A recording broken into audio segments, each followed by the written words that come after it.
les rues de la capitale, la mort du président Idriss Déby plonge les habitants dans l'incertitude. Officiellement, le nouveau visage du pouvoir tchadien, c'est lui, le général Mahamat Déby, 37 ans. Il dirigeait jusqu'alors la garde présidentielle de son défunt père. Le Mali bascule à nouveau dans la crise. Le Premier ministre Mokhtar Ouane est au téléphone avec un journaliste de l'agence France Presse. Il lui déclare « Je confirme, des hommes de Goïta sont venus me chercher pour me conduire chez le président qui habite non loin de ma résidence. » Goïta, soit le colonel Assimi Goïta, ex-chef de la junte militaire et actuel vice-président du pays. La conversation est interrompue. Mokhtar Ouane et le président de la transition Ban Dao sont emmenés au camp militaire de Kati. Madame, messieurs, bonjour et bienvenue sur Régimi comme vous venez de le remarquer dans le titre, l'Afrique a connu récemment des événements qui ont fait la une des médias. Il s'agit de la mort du président tchadien Idriss Déby et le coup d'État au Mali.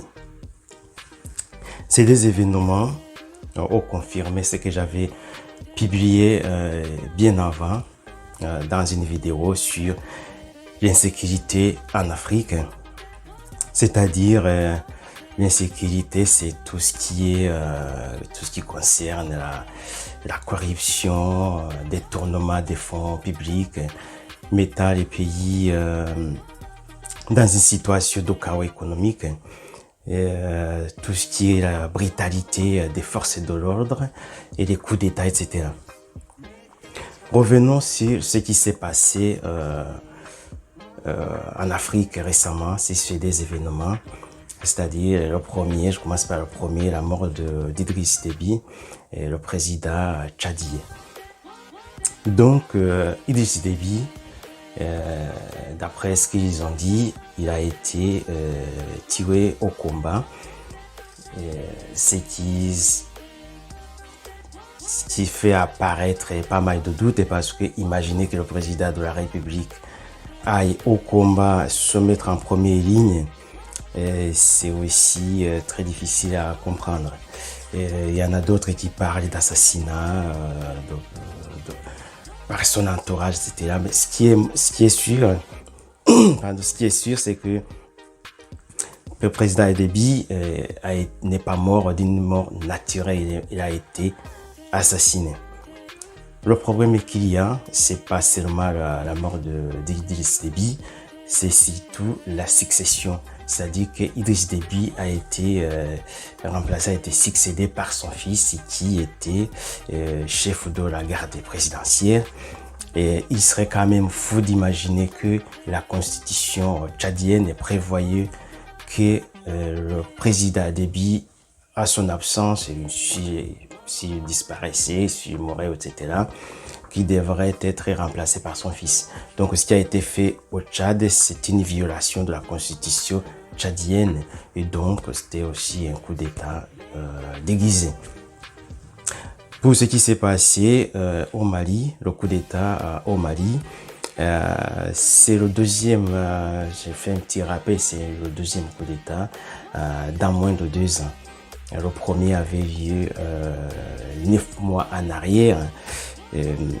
Après ce coup d'État, pour bien sûr chercher la paix et la stabilité du pays, les Maliens sont parvenus à mettre en place un gouvernement de transition dans lequel devrait siéger un certain nombre de militaires putschistes. Et donc, ce qui s'est passé récemment, c'est-à-dire ce dernier coup d'État, c'est que le président du Mali, Ban Dao, a décidé de remanier son gouvernement.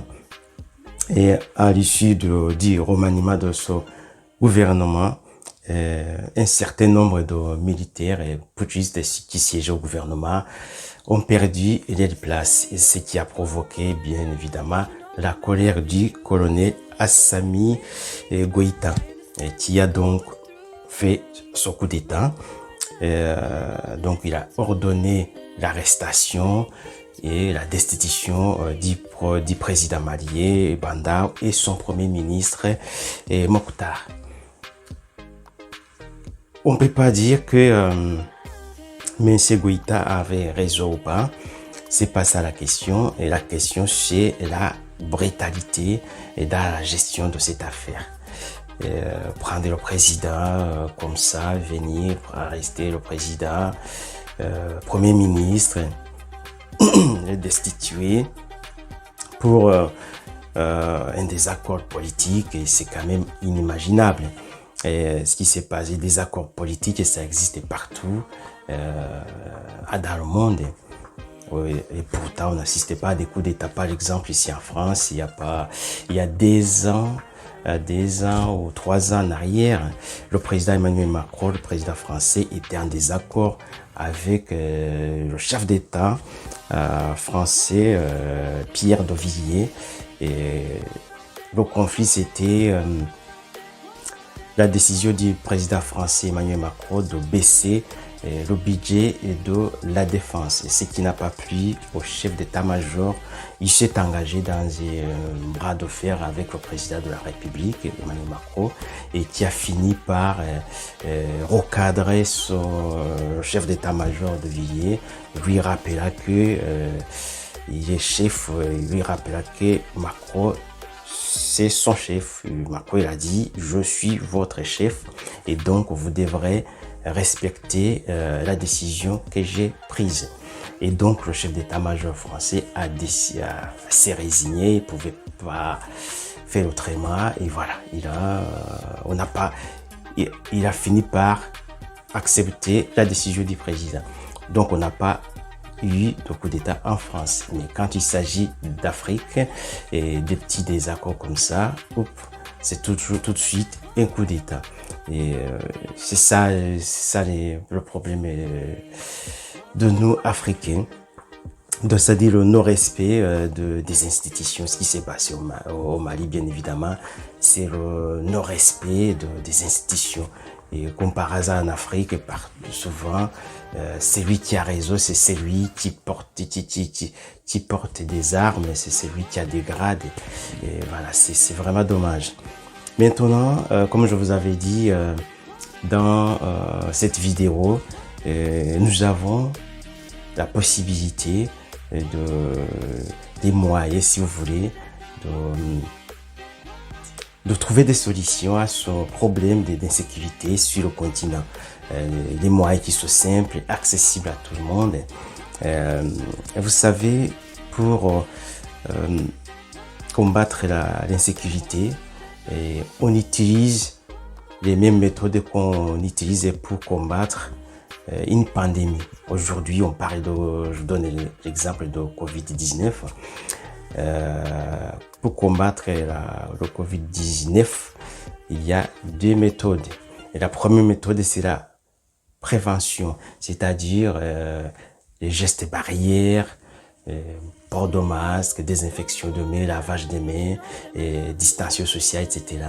pour éviter que les gens soient contaminés. Ça, c'est la prévention. Et la deuxième méthode, c'est la guérison. Ceux qui sont malades, ceux qui ont été contaminés doivent recevoir, si vous voulez, des soins adaptés. Donc, c'est proposer des soins adaptés à ceux qui sont malades. Voilà. Et en faisant le parallèle avec ce qui se passe en Afrique et l'insécurité, nous devons être capables et donc de prévenir l'insécurité en Afrique. Prévenir l'insécurité en Afrique, c'est-à-dire en transmettant une bonne éducation à nos enfants, une éducation de bonnes valeurs, le respect de l'autre, l'honnêteté, le droit et devoir, etc. Parce que c'est sur ces enfants qui finissent par diriger nos nations et une fois ils grandissent avec cette éducation de bonnes valeurs, et c'est normal qu'ils soient des hommes et des femmes difficilement corruptibles et qui seront capables de se défendre, de défendre les nations contre toutes sortes de déstabilisations venant de l'extérieur tout comme de l'intérieur. Et la deuxième aussi possibilité, c'est de s'occuper de ces hommes, les femmes, mais bon, souvent c'est les hommes, qui sont violents. Ces hommes, je parlais souvent des forces de l'ordre, la police, les militaires, etc., dont le quotidien, c'est d'emmerder les autres et de maltraiter les compatriotes par la torture et l'emprisonnement abusif, etc. C'est cette brutalité qu'il faut, combattre.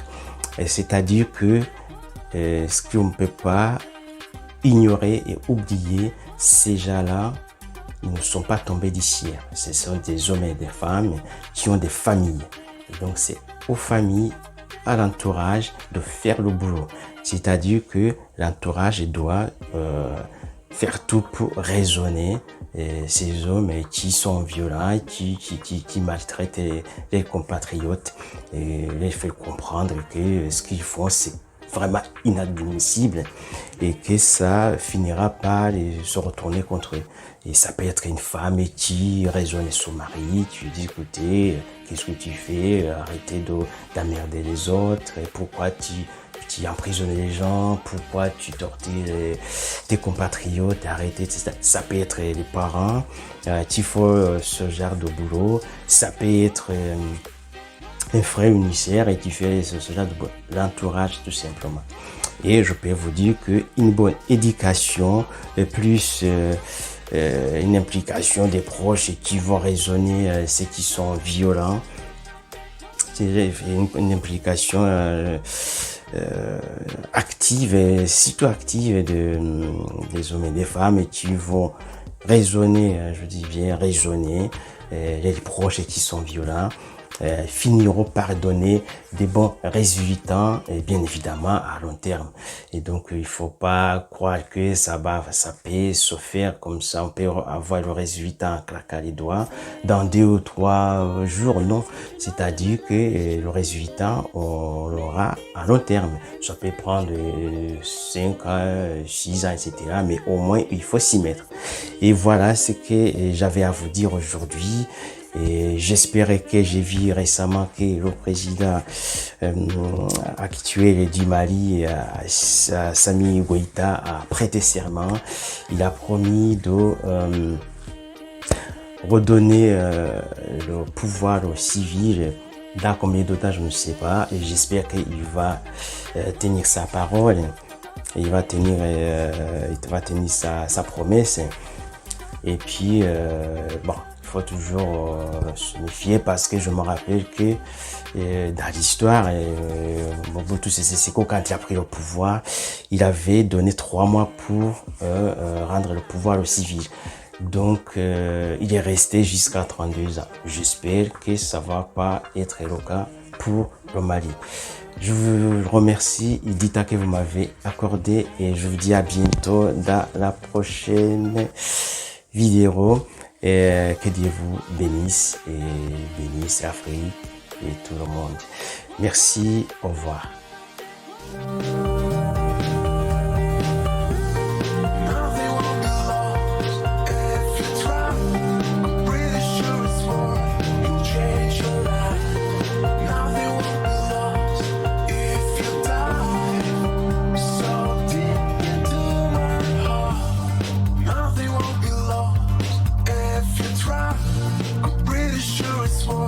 You change your life.